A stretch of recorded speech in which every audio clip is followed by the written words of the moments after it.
اس دن دوپہر کے وقت شہر میں ہلکی ہلکی گرم ہوا چل رہی تھی اور سوتے ہوئے مکہ شہر میں عجیب سی خاموشی تھی، لیکن ایک گھر میں کسی خاتون کے تکلیف سے کرہانے کی آواز آ رہی تھی۔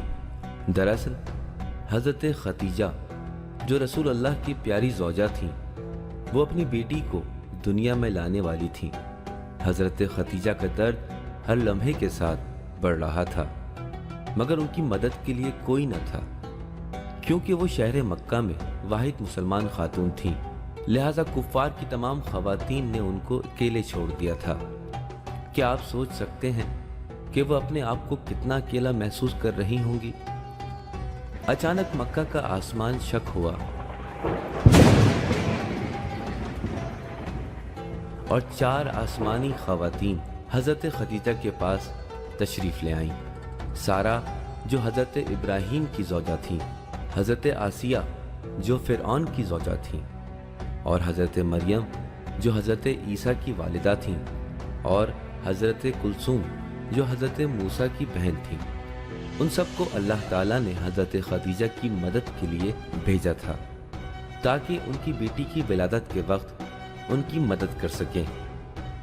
حضرت ختیجہ کے ہاں ایک انتہائی خوبصورت بیٹی پیدا ہوئی اور ان کا نام فاطمہ رکھا، جو اللہ نے ان کے لیے پسند کیا تھا۔ رسول خدا بہت خوش ہوئے اور وہ اپنی بیٹی کو بہت چاہتے تھے، جبکہ وہ ابھی بچی تھیں، لیکن جب بھی وہ کمرے میں داخل ہوتی تو رسول اللہ ان کے احترام میں کھڑے ہو جاتے تھے اور ان کے ہاتھ چومتے تھے۔ جب کبھی وہ سفر پر جایا کرتے تو ہمیشہ حضرت فاطمہ کو سب سے آخر میں ملتے، اور جب سفر سے واپس آتے تو سب سے پہلے انہی سے ملاقات کرتے۔ مختلف موقعوں پر کہا کرتے کہ فاطمہ میرے بدن کا ٹکڑا ہے۔ کچھ سال بعد حضرت ختیجہ بیمار ہو گئیں اور ان کا انتقال ہو گیا۔ رسول خدا بہت غمگین ہوئے۔ اب صرف رسول خدا اور حضرت فاطمہ رہ گئے تھے۔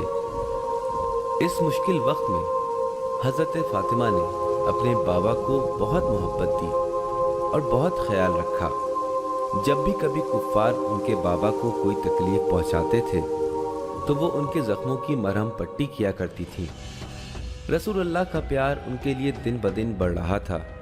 لوگ سوچنے پر مجبور ہو گئے کہ آخر کیوں رسول اللہ اپنی بیٹی کو اتنا پیار کرتے ہیں اور ان کی اتنی عزت کرتے ہیں۔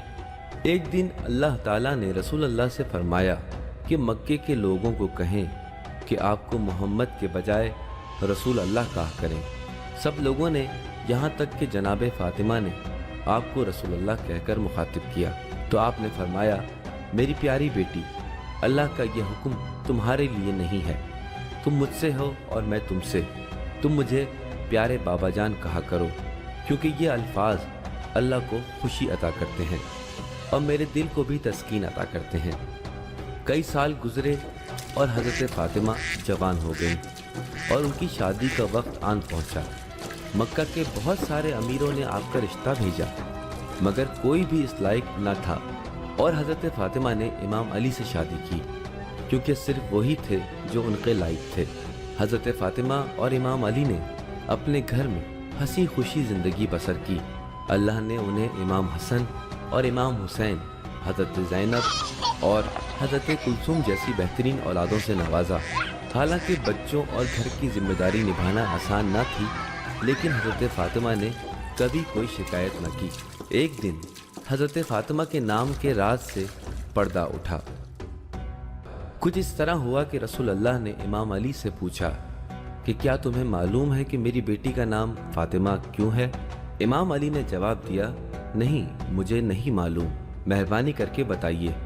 رسول اللہ نے بتایا کہ فاطمہ کے نام کا مطلب ہے دور کر دینے والی، کیونکہ وہ اپنے ماننے والوں اور پیروکاروں کو روز آخرت عذاب سے دور کر دیں گی۔ وہ بہترین خاتون ہیں اور اللہ کی نظر میں بلند ترین مقام رکھتی ہیں۔ ان کے والد رسول اللہ ہیں، ان کے شوہر پہلے امام ہیں، ان کے 2 بیٹے بھی امام ہیں، اور باقی تمام امام بھی انہی کی ذریت سے ہیں۔ لہٰذا اگر ہم غور کریں تو وہ ایک معصوم کی بیٹی، ایک معصوم کی زوجہ اور 2 معصوموں کی والدہ ماجدہ ہیں، اور خود بھی ایک معصوم ہے۔ اس بات سے یہ ثابت ہو گیا کہ رسول اللہ کیوں جناب فاطمہ سے اتنا پیار کرتے تھے۔ یا اللہ، حضرت فاطمہ کے صدقے ہمیں آخرت کے عذاب سے دور فرما۔ الہی آمین۔